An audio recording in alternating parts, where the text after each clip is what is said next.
Moms kitchen ল্যাবের Rathyatra special Jagannath দেবের ভোগের চতুর্থ পর্বে আপনাদের সবাইকে স্বাগত।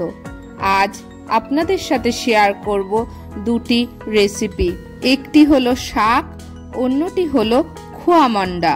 পুরীর জগন্নাথ দেবের মহাপ্রসাদ যে পদ্ধতিতে বানানো হয় সেইভাবেই বানানোর চেষ্টা করেছি।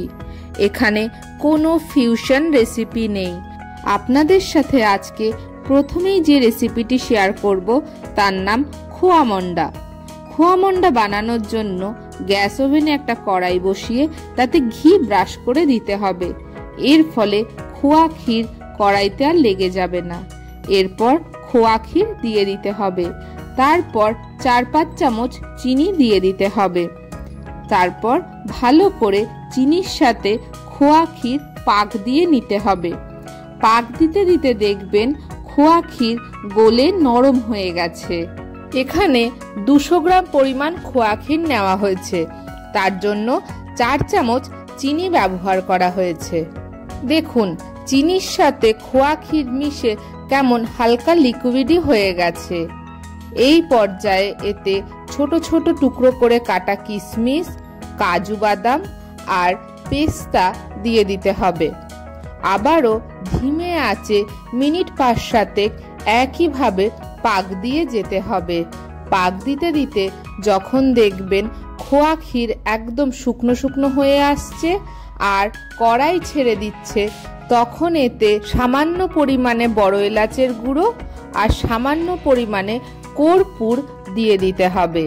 মহাপ্রসাদের রেসিপি শেয়ার করছি তো তাই অল্টারনেটিভ মশলার কথা আর উল্লেখ করলাম না।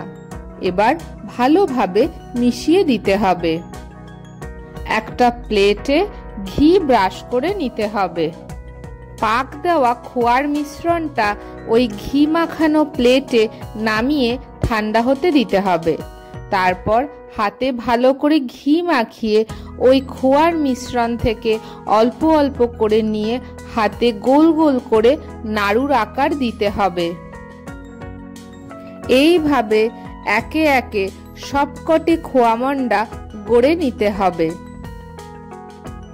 এরপর সুন্দরভাবে একটি ডালায় সাজিয়ে ভগবান জগন্নাথ দেবের উদ্দেশ্যে রথযাত্রার দিন নিবেদন করুন আর তার আশীর্বাদ লাভ করুন। চলুন এবার যাওয়া যাক দ্বিতীয় রান্নায়। দ্বিতীয় রান্নাটি হলো শাক। শাক রান্নার জন্য প্রয়োজন চাপানোটে শাক। এই চাপানোটে শাক এই সিজনে বাজারে যথেষ্ট পরিমাণে কিনতে পাওয়া যায়। দেখুন এর ডাঁটিগুলো একটু শক্ত শক্ত আর সরু সরু গোছের হয়। এই শাক ভালোভাবে ধুয়ে পরিষ্কার করে বেছে নিতে হবে। ভগবানের ভোগ তো, তাই এই অল্টারনেটিভ শাকের উল্লেখ করলাম না। আপনারা যদি নিত্য সেবায় ভগবানকে কোনো ভোগ দিতে চান তাহলে লাল নোটে বা সাদা নোটে দিয়েও এই রান্নাটি করতে পারেন। ধুয়ে পরিষ্কার করে নেওয়া শাক এবার ছোট ছোট টুকরো করে কেটে নিতে হবে। গ্যাস ওভেনে একটা কড়াই বসিয়ে তাতে 1 কাপ জল দিয়ে দিতে হবে। এতে সামান্য লবণ দিয়ে দিতে হবে। জল ফুটে উঠলে ছোট ছোট টুকরো করে কাটা শাক ওতে দিয়ে দিতে হবে। ভালো করে নাড়াচাড়া করে মিশিয়ে ঢাকনা চাপা দিয়ে শাক সিদ্ধ হওয়া অবধি অপেক্ষা করতে হবে। এই রান্নায় হলুদ, লঙ্কা, চিনি এইসবের উল্লেখ পাইনি, তাই আমরাও এতে এইসব ব্যবহার করিনি। 8-10 ঢাকনা চাপা দিয়ে রাখলে দেখবেন শাকের জলও শুকিয়ে গেছে আর শাকও সিদ্ধ হয়ে গেছে। এই পর্যায়ে গ্যাস ওভেন থেকে নামিয়ে রাখতে হবে।